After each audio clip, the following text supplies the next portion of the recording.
Hi there, I'm Richard Newman. I'm the founder of UK Body Talk, and I teach communication to leaders and business people all the way around the world. In this episode, you can learn more about the strategies of storytelling that can take any message and make it utterly compelling. And you'll see how I put this into action to help Chris Lee use a compelling message behind his own business and his message, so you can see the detail behind that. And I encourage you to tune in to the Founder Podcast. Yo, welcome to another episode of the Founder Podcast. Today, I am joined by Mr. Richard Newman, tuning in all the way from the UK. Is that correct, Richard? That's right. Yeah, I'm based just outside London. That's awesome. Excited to have you. So, Richard is the founder and CEO of UK Body Talk. He teaches entrepreneurs and a variety of different people how to speak, sell, do different things from the stage. He has a very interesting background. Super excited to tell your story today, Richard. Yeah, fantastic. Well, thank you for having me on. Yeah, it's great to have you here. So, looking through your bio and trying to understand a little bit more about you, there's something that pops up about going and hanging out with some of the monks at a Tibetan, if I'm pronouncing that correctly, Tibetan monastery. Can you tell us a little bit more about that experience? Sure. So when I was a kid, I really struggled with communication, and I realized this at an early age. From about sort of 4 or 5 years old, I realized I was a step behind in communication. And around when I went through my school years, around about the age of 16, 17, I then started to read books on communication to build up my knowledge in this area. And all of my friends were heading off to university at the age of 18. And I decided I didn't want to do that. I wanted to do something meaningful for the world. I wanted to give back because I'd come from a very comfortable life. And I also wanted to understand communication much more deeply than I could just from books. And so I decided that I would go to teach English overseas. And the place I ended up doing this was in a Tibetan monastery in the foothills of the Himalayas up in northeast India, which took me a few days to get there from the UK. I went across to Delhi, then got a train that took me a couple of days across country. Then I took a taxi that went for 3 hours up in the hills, going past these monkeys that were hanging out in the hillsides, and eventually got to this very remote place. So was it pretty close to the Nepal border there? Yes, it is. Yeah, pretty close. So the nearest town was Darjeeling, and to get to Kathmandu from where I was staying was in Kalimpong. So it'd be about 12 to 14 hours to get from there to Kathmandu. Very cool. I actually spent some time in Kathmandu, and then about 7 hours away from Kathmandu, we did a service project out there in Nepal where we helped reconstruct a school and donated some furniture, different things like that. And so very familiar with the area and the, I guess, the difficulty of driving on these type of roads. So I'm sure this was like eye-opening experience for you. Yeah, exactly. I was told in advance before going out there that if you take a bus anywhere, the safest place to ride is on the roof of the bus, because if the bus falls down the hillside, you can jump off. And that was genuine advice that people gave. So it's very, very difficult terrain to sort of get anywhere. And so, as I mentioned, the nearest town, which wasn't that far away, but the nearest town being Darjeeling, was about 3 or 4 hours ride in a taxi. And so I ended up in this monastery with this group of monks. There's about 20, 25 monks there, aged from 10 all the way up to about 65. They didn't know what their birthdays were, so I'm just guessing their ages. But they didn't speak any English. And so I was there to teach them. And that big challenge being there's no language to connect us. So I had to communicate entirely non-verbally. I had to use my body language and tone of voice to communicate with them. And by the end of 6 months, they then were able to have a good conversation with me in English. And I'd learned how to speak Nepali, which I could then speak better than French or German that I studied for years at school. And it had all come out of really understanding very deeply non-verbal communication, which is what I then came back to the UK with and started to put into practice in building up my business and working with my clients. Awesome. So you've built up this business. How big is this business that you go and you teach the world with now? So there's 20 of us involved in this, based in the UK, and we train something like around 15,000 people per year in workshops. So, and that's a guess. It's got to the point now where it's hard to keep track, but we got about 2,000 bookings last year to go and work with our clients. Anything from one-to-one sessions up to sort of small groups, and then I will occasionally go on stage in front of a couple of thousand people. That's absolutely phenomenal. So yeah, we are all very interested, the listeners and everyone else, to really understand, because clearly you become a master of communication, whether that's your own personal communication or teaching. We'd love to know and understand some of the principles, some of the basic principles that you teach whenever somebody is looking at improving their ability to teach, their ability to communicate, to sell. What are some of the basic principles that you focus on? So there's a few different areas that we find that clients really have to master. So firstly, you've got to make sure that your content is good, because you can have all the charisma, presence, and gravitas in the world, but if you've got nothing decent to say, then it's not going to work. And even, sometimes people say, "Oh, I've got this amazing idea. I've got this brilliant company, great product, great service," and the idea will speak for itself. But the news I've got for everyone is it doesn't. The message doesn't speak for itself. You have to do it. And so you have to figure out, firstly, how do I turn this idea that could be quite complex? It might feel quite dull, or it could be a technical message you need to explain to non-technical people.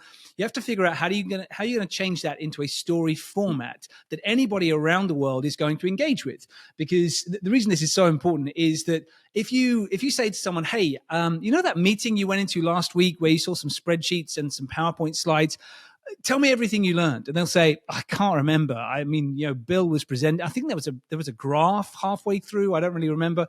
And if you say to them, "Oh, okay, what about that movie that you saw 5 years ago? Can you tell me what happened?" "Right, here's what happened. So basically, there's this one guy, and then there's this subplot, and then this is what they were wearing, and this is what they said, and then they did this thing, and it was so cool, and I really want to watch that again." So that's the power of story, is that it takes hold in our minds in such a special way that we can retell it and recreate what it felt like to other people for many years to come. And so what we share with people, first of all, is how do you take any message, which could literally be a spreadsheet update meeting, how do you take that and transform that into the power of the story? Once we've got that, we then look at their delivery, because you can have an amazing story, but if it's not delivered well, then it crashes. So we then show people things they can do physically and vocally that can enhance the delivery of it.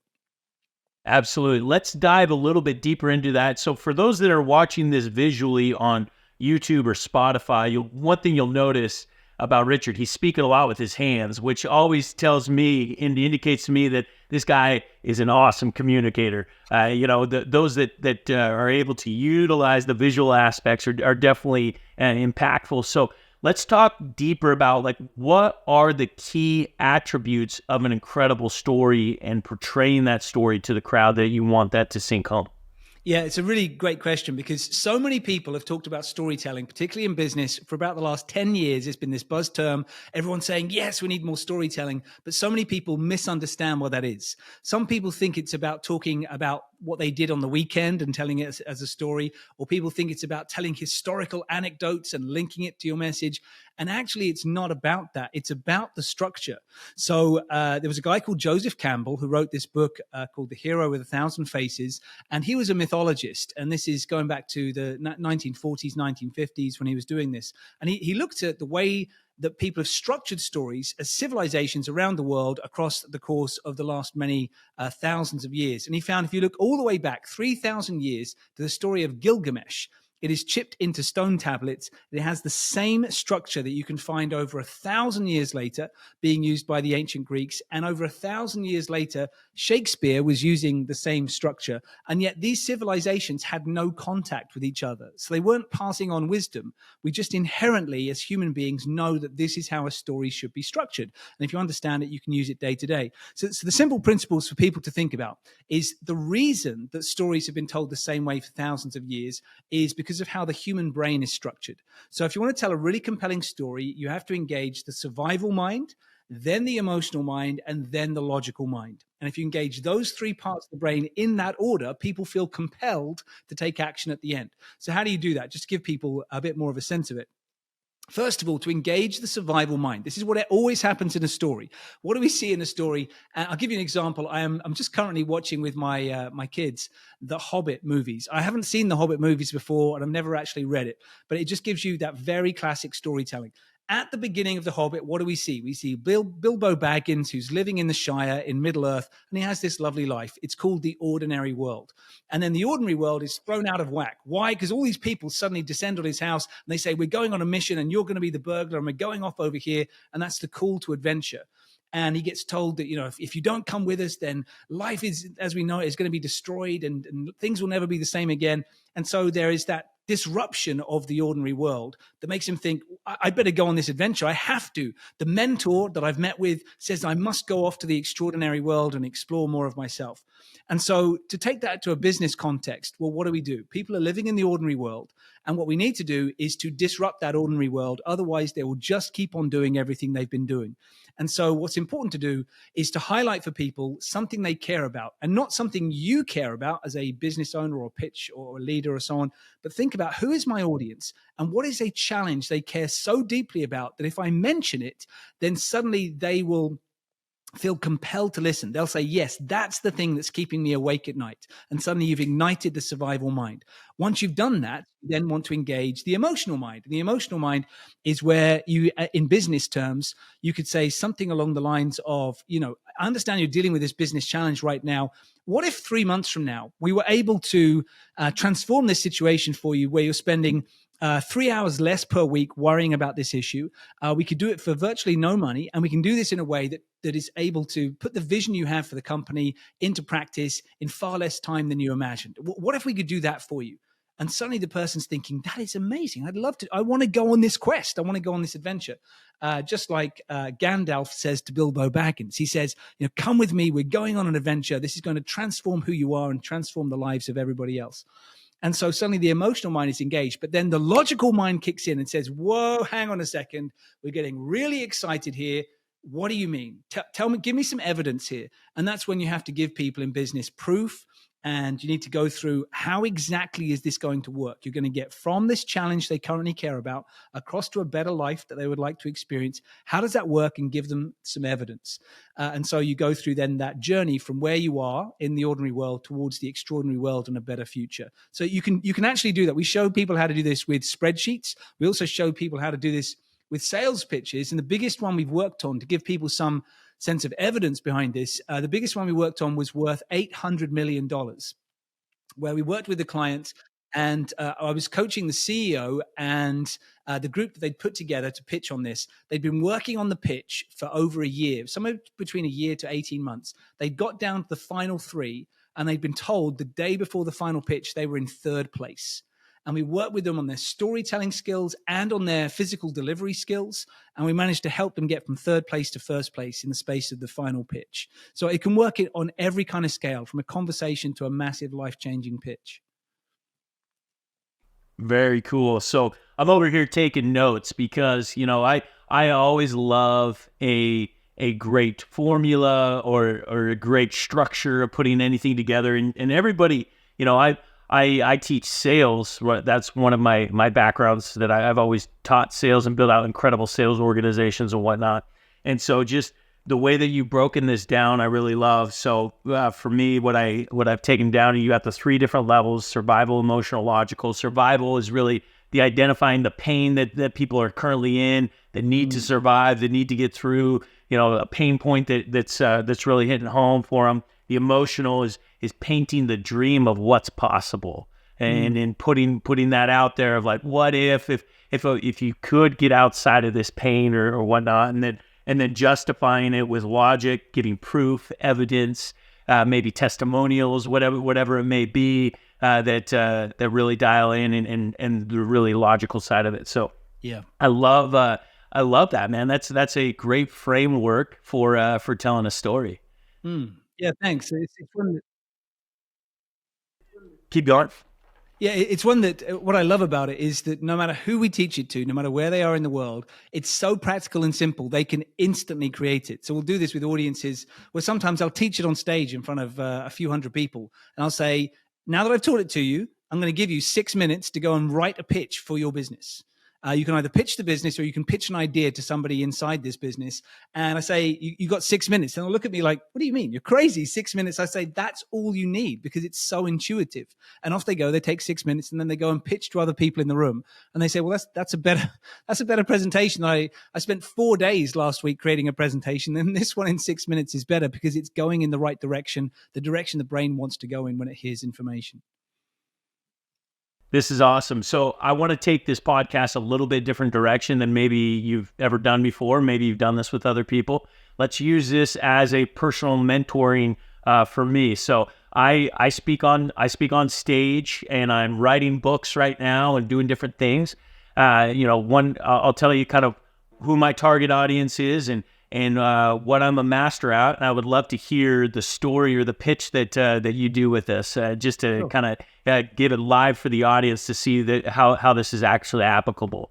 So my gift to the world is building culture, growing leadership in teams, right?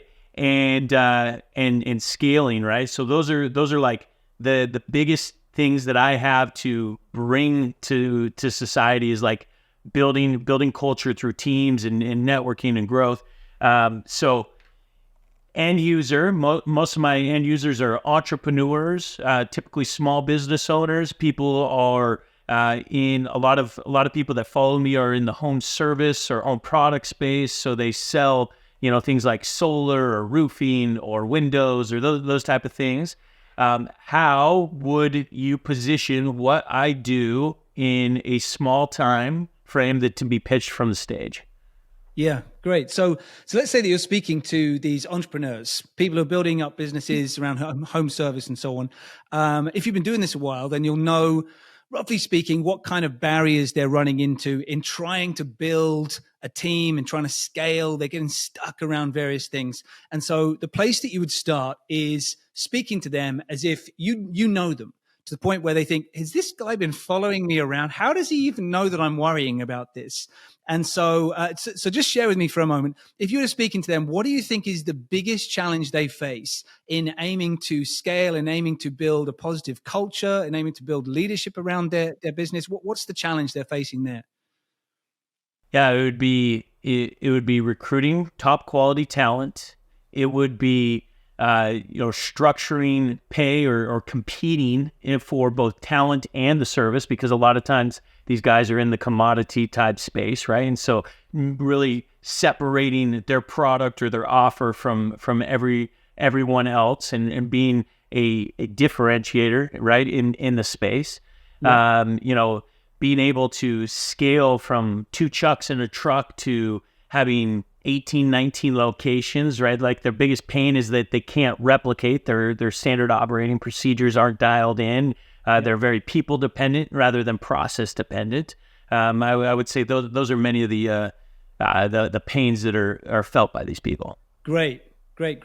So if you know that those are the pains that people are already feeling, then when you walk up on stage, what we tend to say to people is, if they've never met you before, that you start off with a little bit of setting some credibility. So it could be that the person who introduces you before you walk on stage does that for you, in which case you don't need to worry about it. But I've spoken on stage for 2 decades, and I've gone from everything from the person announcing me like I am the second coming of Christ, like it's just the greatest introduction ever. There's lasers and there's smoke filling this stage and so on. I've had that, and I've also had the other end of things. I remember once this lady introduced me coming on stage, and she said, "Hey everyone, you know how we had this gold medal winning Olympic athlete here last year doing the motivational speak? Yeah, we couldn't afford anything like that this year. Here's Richard." I was like, okay, I got some work to do here to build my credibility. So it could be that they build your credibility. It could be that you need to do it yourself. So if you're doing it yourself, then in order to go in there, it might be worthwhile saying, hey, I'm so delighted to be here with you today. If you don't know, I'm Chris Lee, and I have been working with entrepreneurs like you in the home service industry, working on things like roofing and so on for the last 15 years. And I have helped those people go from earning thousands to earning hundreds of millions over the space of that time. And I love doing this. And I want to share with you today a few simple things that will allow you to do this. Now, what I know about all of you is the challenges that you're facing. I'm sure that if I came amongst the audience now, you would tell me we are having a huge challenge because we cannot replicate. I run my own business and nobody else is able to do what I do. And I've tried to take people on, but they weren't as good. Or I took someone on who was really good and then they stole half of my business. And I'm getting to that point where I'm so dependent on people that there's no process that's allowing me to escape this. And it's meaning that I got into running this business to be an entrepreneur, thinking it would make me more money and I'd have more time and I'd have this freedom. And now I feel like I'm digging my own grave. Does anyone in the audience relate to this? Yes, they say. So if you've lit up the survival mind, and you've said, I understand your ordinary world. I'm the mentor. I'm Gandalf. You're Bilbo Baggins. Let me take you out of the Shire. And then the second piece you say is, just imagine this. Imagine if you were able to take the journey that I've taken for thousands of people just like you, where you are able to recruit the right people. You can compete with anybody in your industry and stand out as having a special and unique offer, such that in the next 6 months, you could go from having 2 trucks to 19 trucks and locations across the country. And you can do it in a way that makes you vast amounts of money and saves you time. If you'd like to go on a journey like that over the next 6 months, then I'm going to share with you the top 3 strategies that get you from where you are now to where you want to be. And they say, give me a pen. I need to write this down. They say, grab a notebook. Oh, man. Jeez, dude, I'm pretty good at pitching this stuff, but that was phenomenal. And now I'm assuming you jump into the nuts and bolts. You actually have the logical. You give them a couple pieces that they're going to be able to bite off and apply immediately. Yep. But then, of course, you leave it kind of open door that, man, I can do those things, but I'll need some additional help once I accomplish those things. Yeah. I want to go and talk with Chris about X, Y, and Z. Exactly. So if you look at, say, Russell Brunson, when he runs his funnel hacking live, this is exactly what he does to set up. He does, I think it's a 3 or 4 day event. I forget how many days. But the first thing he does is that he'll come up on stage, and he's a phenomenal speaker, a great communicator, and a great salesman. Right. Yeah. So he's so talented. This is what he does. His opening keynote of Funnel Hacking Live is the ordinary world and the dream vision. And he gets people to a point where they are absolutely fired up. And then he says, over these next few days, I'm going to show you how to get from where you are to where you want to be. And so the recent one that he was holding in September was all around the linchpin. And what he did then is he set up, this is where you are, this is where you want to be. He gave you all the elements of the linchpin. And it was enough to go, this is phenomenal. I need this in my business, but I don't fully understand how to do it yet. And at the end of those few days, he said, by the way, if you want to know how to do all of this stuff in great detail, sign up here. And hundreds of people ran to the back and paid $10,000 each. And because he's following exactly this process. And so you can go down that track. And the way that I do it from stage is I'll give people that sense to hook them in. I'll then give them strategies. And depending on the length of time I'm there, I'll either get them to the point where they think, wow, I need to know more. And I might say, hey, if you want more, come and work with me, or you can buy a book and so on. Or sometimes I might be with them. I might do, say, 1,000 people or 500 people for 6 hours. And I genuinely get them to the point within the 6 hours, they've got it. They've got all the stuff that they need. They can go away and they can start doing it. They'll come back for further coaching and so on. So, the rest of the piece is just filling in the blanks of this is the stuff you're going to need.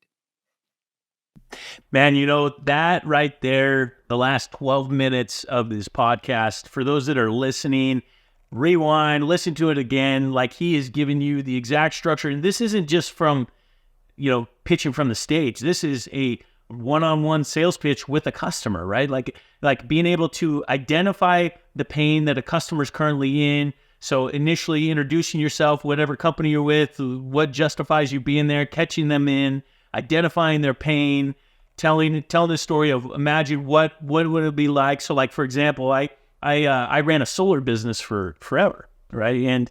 And we built that business up. We were doing $250 million a year in business. And the thing that I taught my salespeople was essentially this exact process, right? It always starts with asking questions, identifying the pain, really being able for the customer to say, yes, that's where I'm at. And then painting a vision of, this is where you can, what would it be like to have ownership? What would it be like if you could kick the utility company in the teeth and no longer have to get jerked around by their rate raises or this, that, or the other? Like, oh, yeah, that would be great. Boom, this is the solution. Let me show you the logic side and how you're going to be able to make that possible and do it for very little money out of pocket. And Mm. so like this, going back to the listeners, guys, this is bread and butter. This is sales 101 that has to be this has to be applied to any business, whatever you are, whether you're selling B2B, B2C, to the government even, right? Just identifying the proper storytelling secrets. And man, Richard, I appreciate you diving in deep on that and doing just even a personal one-on-one consultation for me. Yeah, no problem. I like to get really practical with it so that people can see exactly how this works. And you're so right to say that, this can be for a massive pitch you do from stage. It can be for a pitch that you do to a panel of people, or even just one-on-one. I remember I was doing a pitch once for a telecoms company, and I just had to pitch to my one specific contact. And I got sort of 3/4 of the way through the conversation, and she just looked at me for a second and she said, does anyone ever say no to you in one of these pitches? And I said to her, no, if we get this far, no. Everybody says yes. But, I say that as it's not about manipulation. If I get to that point with a conversation with someone, I know that it's a win-win. So I only ever go into pitch for business where I think we're the best in the industry. You need what we do. And if I don't think that, then I won't go in that far. But once we get there, you can use effective storytelling if you're with the right person. If you've got somebody who, they have absolutely no need to ever have what you're selling, they may be compelled by you as a speaker, but they may not be buying. But you want to make sure there's always a win-win journey, that you found somebody who has a genuine challenge. They've got a real sort of better future they want to get to, and you just walk them through that path, and they are taking part in that adventure. And the key to the hero's journey is that they are the hero, not you, not your product, not your service, not your company. Those aren't the heroes. The hero is the person you're speaking to. And you're talking about a journey they will go on and how you will guide them through this, so that they enjoy participating in the whole adventure with you. Awesome. I love it. Richard, I mean, you clearly are a professional that spent many years diving in and understanding this. I mean, obviously your time with the Tibetan monks was highly beneficial, and it seems like you were a very, very much a student. What would you say are the key things in your progression to get to where you're at today to become a master of what you do?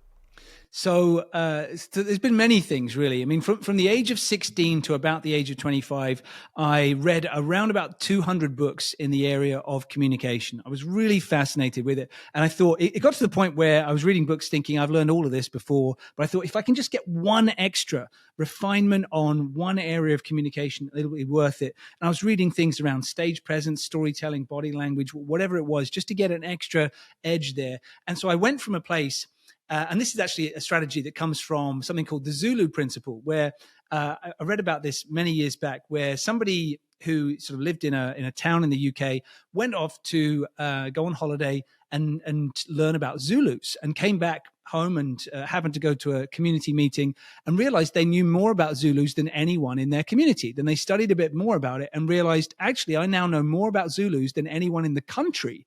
And it got to the point where they were one of the number one experts in the world. And so the same sort of thing happened for me with communication. I went from being terrible at communication to then getting to a place where I understood it better than the majority of people. So that was key. I went also to acting school and studied for 3 years there in London, where you study for about 60 hours a week, where you're learning how to sit, stand, move, breathe, and speak in a way that will connect with people and will help you bring a story to life. And so I was then able to take that into my work. But then a couple of fortunate events happened. So firstly, my acting agent, when I left acting school, was then able to put me forward to go and meet with a Formula One racing team, where they wanted someone to work with them who could help them take their meetings, their presentations to their top sponsors from all the way around the world, and bring it to life in a more captivating way than they were doing. And at the same time, my hairdresser was hearing about all this stuff I was doing, about the monks and the acting and Formula One. And he said, if I give you a free haircut, would you come in here and teach my hairdressers how to communicate? And I said, sure. And so I started doing that stuff, and I started doing the work with the Formula One team. And with the Formula One team, the real privilege that I had of that situation is that they gave me a script of information they wanted me to bring to life. And then they booked me 200 times a year for 5 years, where I was delivering to to 1,000 different audiences, but delivering the same information 1,000 times and just slightly updating statistics each year. But it's basically the same information 1,000 times to 1,000 different audiences. And it gave me that opportunity to really understand how to connect with people, how to take really scientific information and make it come to life from senior people, from businesses from all over the world. And at the same time, my job with the hairdressers, they loved what I did so much. They said, come back again. And eventually word of mouth spread. And I got a call from an engineering company who said, we've just heard from my hairdresser that you're the best communication coach in the country. Could you come and teach our engineering company? And so I said, sure. And I got a website up and running, and sort of word of mouth was spreading while I was building up this experience to get to the point where I thought, okay, I have a methodology here that is unique, that's different to everybody else, that's coming from this background. And I've proven that it's worked with business leaders worldwide. And then I started to teach it. So there's a whole range of different things that happened. And some of it, feels quite fortunate that those elements aligned. But the piece I would say to anybody who's getting started is, those elements aligned because there was 1,000 other things that didn't align, but those were the ones that did. And so I think, in the early days of business, it's about just keep going. If you believe in it, if you're passionate about it, keep going, because eventually some elements will align for you and get you to the place that you deserve to be. Man, I love that. For the viewers and listeners, one thing I want to point out that Richard and many of our other guests have in common is the fact that they are continuously learning. They are always looking for new opportunities to grow, and they are stacking it. And success never comes overnight, right? It's the little breaks one at a time, because he's consistently willing to say yes, put himself out there. He was trading his work for a haircut. Obviously, many people would say, no, that's not worth my time. But that obviously scaled up and turned into massive amounts of business because you were willing to be out there, willing to learn, willing to teach, willing to continue to do the little things over and over and over again until it has become this massive worldwide education platform, which is just absolutely phenomenal. Yeah, I think that's so true, that, being willing to start small and just educate yourself and learn in every situation and keep going. And you'll never be, you'd be surprised by how quickly that can grow. Yeah, it's crazy. So Richard, where is the best place that people can find out more about your teaching? Where can they attend one of your online programs or follow you on social media? What are the best spots there? So a couple of things that people can do. Firstly, they can go to ukbodytalk.com. That's where they can find out more about the work that we do, get in touch with us if they're interested in booking us in some way. Secondly, no matter where people are, they can get a copy of my book, which is Lift Your Impact. So you can get this on Amazon, Barnes & Noble, wherever you want to. And Lift Your Impact is available hardback, Kindle, and audiobook, which I narrated myself as well. And then lastly, if people want to find me online, best place to find me is Instagram at Richard Newman Speaks. I put up 60-second videos on there every couple of days to keep people inspired about different aspects of communication. Fantastic. Richard, thank you so much for your time. This has been a phenomenal podcast, just jam-packed with incredible value, and I'm really excited to even do an additional podcast in the future with you. I think the listener is going to ask for more from Richard, and we want to know more of his tactics, more of his strategies, because clearly you're the man when it comes to educating and really understanding communication. So appreciate your time, Richard. Until next time.